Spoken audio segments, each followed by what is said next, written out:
Memocast.com is the website where you can watch foreign movies. It's kind of Netflix for foreign movies, specializing right now in Eastern Europe languages. And you can also watch a foreign movie and enable English subtitles if you don't speak any of those languages but interested in other cultures. A couple of cool features on Memocast. We have a request movie feature where customer, for example, is looking for some specific movie and couldn't find. He can actually post a request.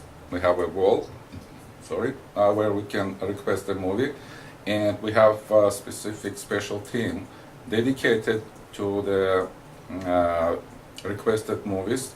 So during next week or two, they will find the movie authority, the copyright holder, and will negotiate and will post for you, and they will send an email notification that movie is posted. The biggest part of Memocast right now is we are working on the social aspect of the Memocast. Memocast believes there is a social network niche for people who love movies. They can talk about movies, they can share, they can recommend to each other. It's a specific community where people can, without any other parameters, sexual or ethnic or language, they can socialize based on just movie preferences. So we're creating a platform. It's in process right now where people can socialize specific with movie preferences. Cool features also, we stream movies right now on iPad. It's one of the rare websites, foreign websites or for foreign movie providing websites where you can watch on multiple platforms. Memocast movies you can watch on iPad without any application. We recognize actually the client when somebody clicks to watch movie from iPad, will recognize that the request comes from the iPad browser, and we show them different stream. As you know, iPad doesn't like Flash, and Memocast streams on Flash most of the movies, but for specific for iPad clients, we created different technology. We use technology named Pull and Play, meaning that it's not a stream, actual stream. The iPad client goes to our servers and pulls the movie and plays on the fly. We also support Google TV. It's a small cute box. Also there are some TVs comes with built-in Google TV features. It means you don't have to connect your laptop or any other device to your TV. Your TV has if it has Google TV, it has a Wi-Fi, so it enables the internet access, and they can go to the internet and watch Memocast. And we have completely different interface for Google TV users because it's remote, they kind of far away from the screen, so it's everything bigger and easier to navigate through movies.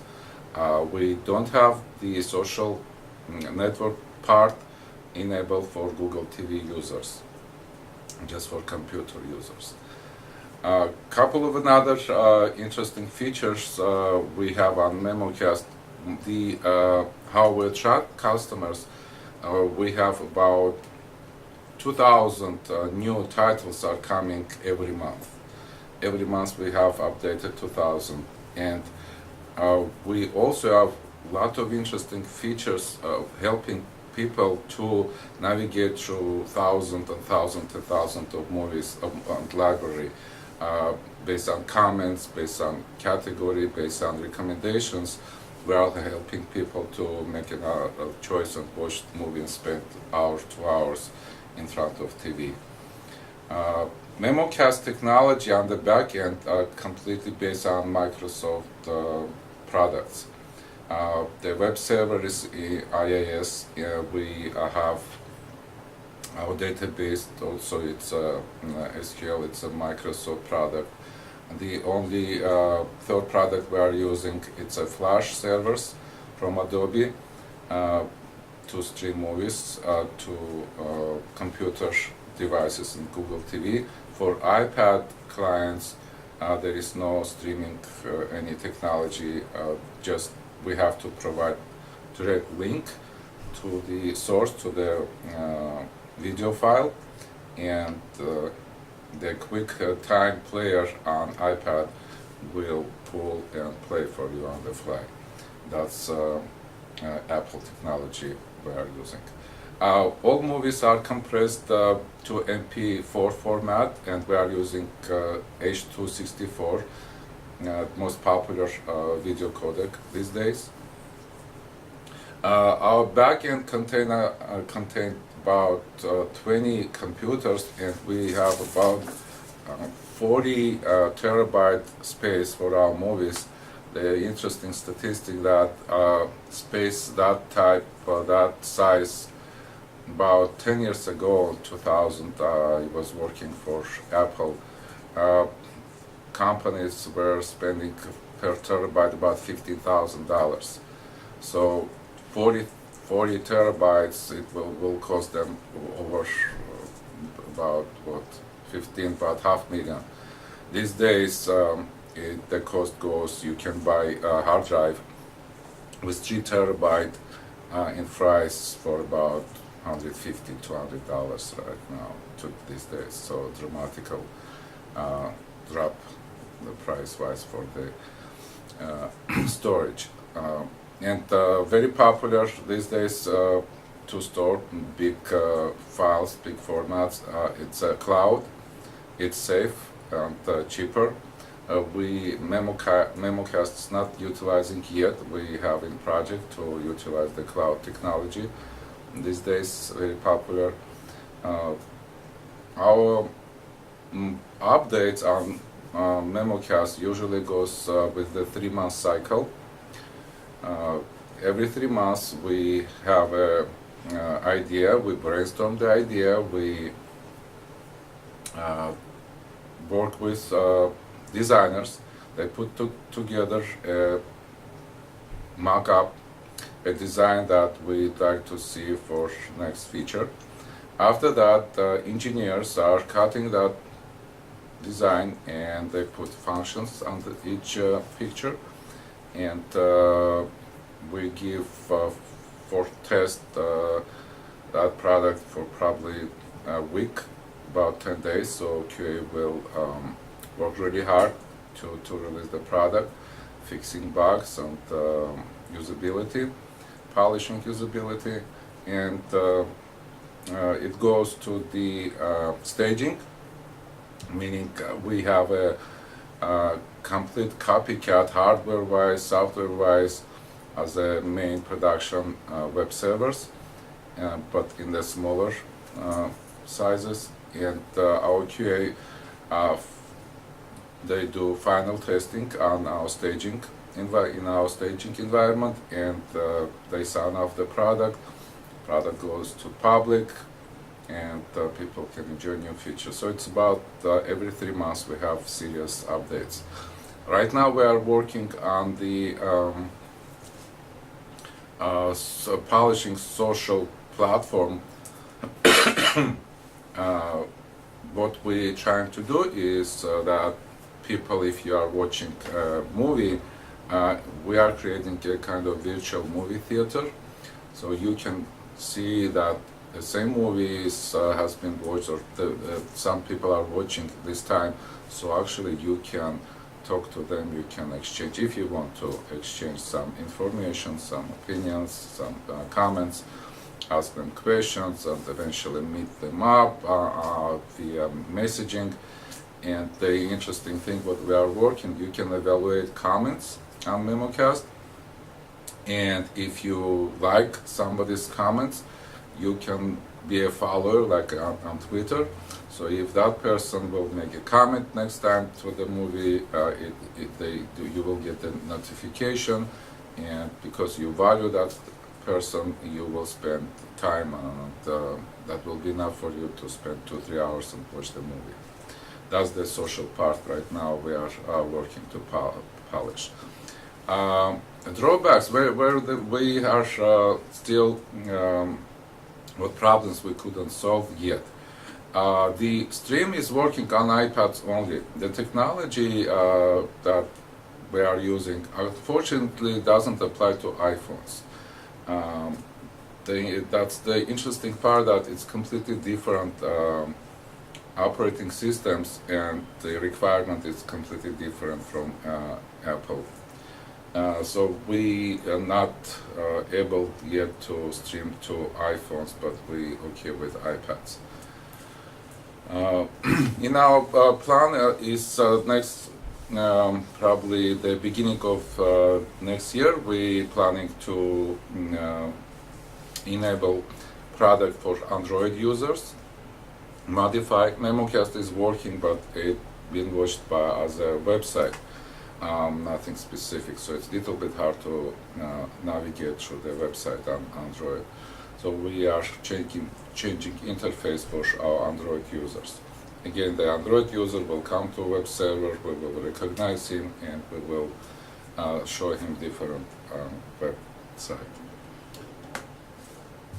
The main challenge I will mention security. An interesting thing what happened when we just started Memocast, people friendly people actually, they like to share some login information, and after probably 8 months of being public, we detected that a lady shared her login information on some Russian forum, and 150 people were using same login information.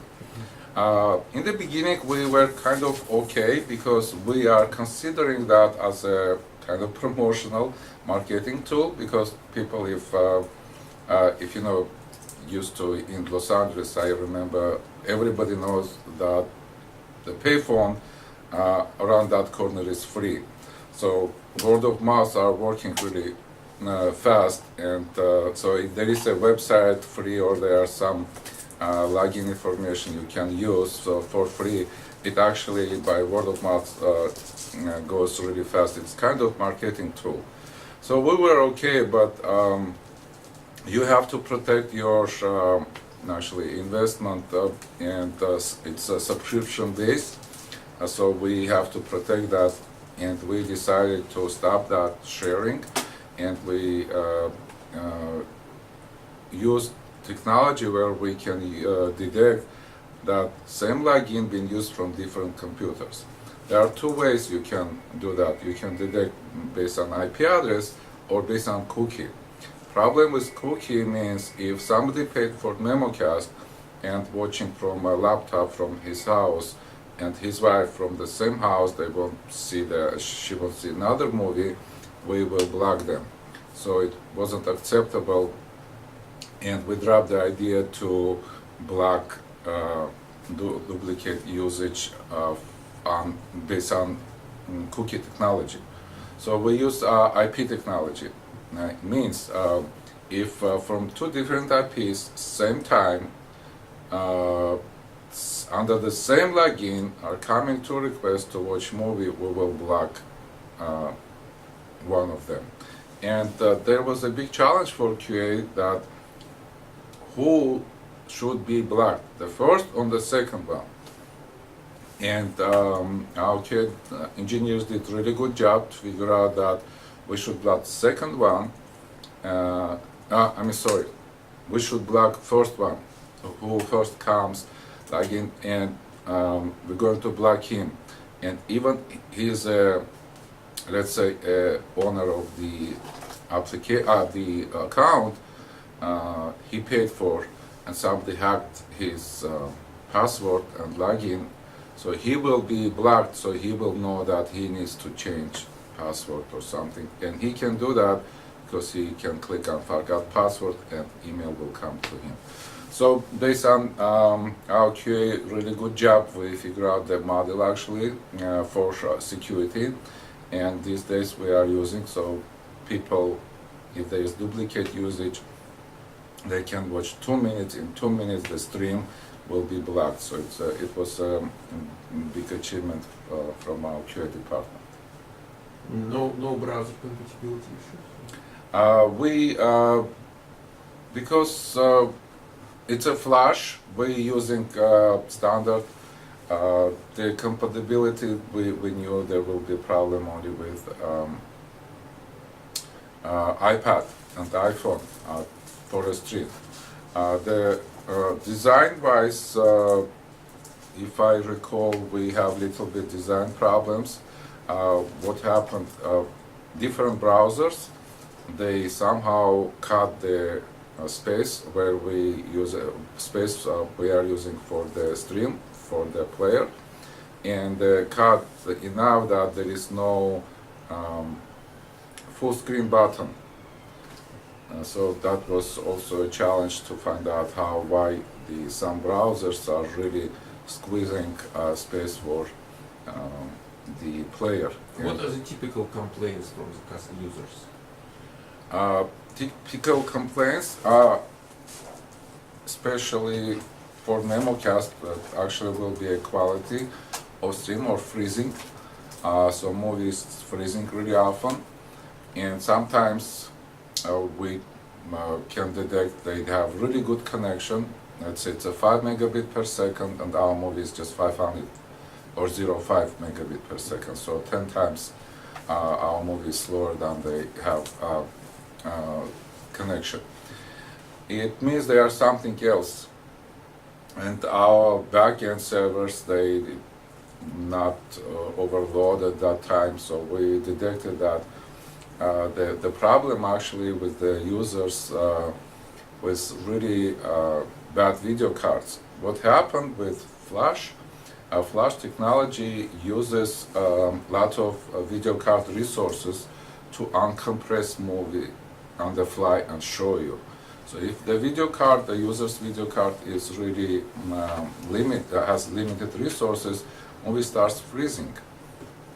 Luckily, there is a feature on the player. If you do right-click on Flash player settings, it says enable hardware acceleration. If you uncheck that button, it means you are telling your computer that when Flash comes and you have to uncompress, don't use video card resources, use the computer resources, CPU resources. And that helped really do the streaming without any freezing. So that feature also, that solution actually founded by our QA team.